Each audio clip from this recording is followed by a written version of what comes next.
Hello everyone, আসসালামু আলাইকুম। আশা করি তোমরা সকলে ভালো আছো। আমিও তোমাদের দয়ায় ভালো আছি। তোমরা তো এই পাখিটাকে সবাই চেনো। এটা হচ্ছে কবুতর, আর এটা আমাদের বাড়িতেই পোষা, আমাদের পোষা কবুতর। আজকে তোমাদের সঙ্গে এই কবুতরের বাচ্চার একটা রেসিপি শেয়ার করব। আর এই বাচ্চা খেতে খুবই মজা, আর এতে অনেক উপকারও হয়, এতে অনেক রক্ত হয়।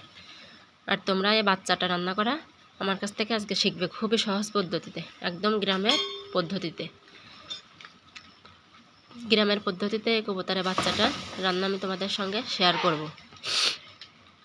সেজন্য আমি আমাদের থেকে একটা কবুতরের বাচ্চা নিয়ে এটাকে জবু করে ছুলে সুন্দর করে নিয়েছি। তোমরা প্লিজ ভিডিওটা স্কিপ না করে সুন্দর করে শেষ পর্যন্ত দেখবে, দেখার জন্য অনুরোধ রইল। এবার আমি এই মাংসটা ছুলে কুটে ধুয়ে পরিষ্কার করে এই বাটিতে নিয়েছি।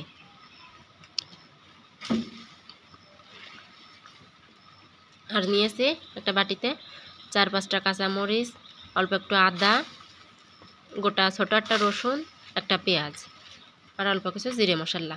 আর বেশি মশলা দিয়ে আমি এটা রান্না করব না, এগুলোকে বেটে পেস্ট করে নেব। বেশি মশলা দিয়ে রান্না করলে এটার উপকার থাকেই না। এবার একটা কড়াইতে পরিমাণ মতো তেল দেব। তোমরা যে যেরকম তেল পছন্দ করো, কিন্তু কবুতরের বাচ্চা মাংসে বেশি তেল লাগে না। এবার মশলাগুলো, বেটে রাখা মশলাগুলো তেলের ভিতর দিয়ে দেব। দেওয়া হয়ে গেলে এগুলোকে ভালোভাবে নাড়িয়ে চাড়িয়ে নেব। এবার পরিমাণ মতো লবণ, হলুদ,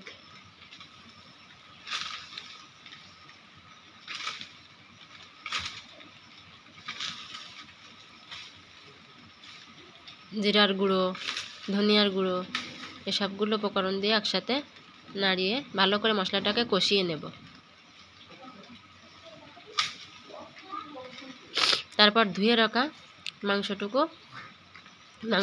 মাংসটুকু মশলার ভিতরে দিয়ে দেব। এবার এটাকে ভালোভাবে কষিয়ে নেব। বাচ্চা মাংসটা যত কষাবে তত খুব মজা লাগবে। এবার এটাকে ভালোভাবে কষাতে থাকবে। 3 থেকে 4 মিনিট কষানো হয়ে গেলে,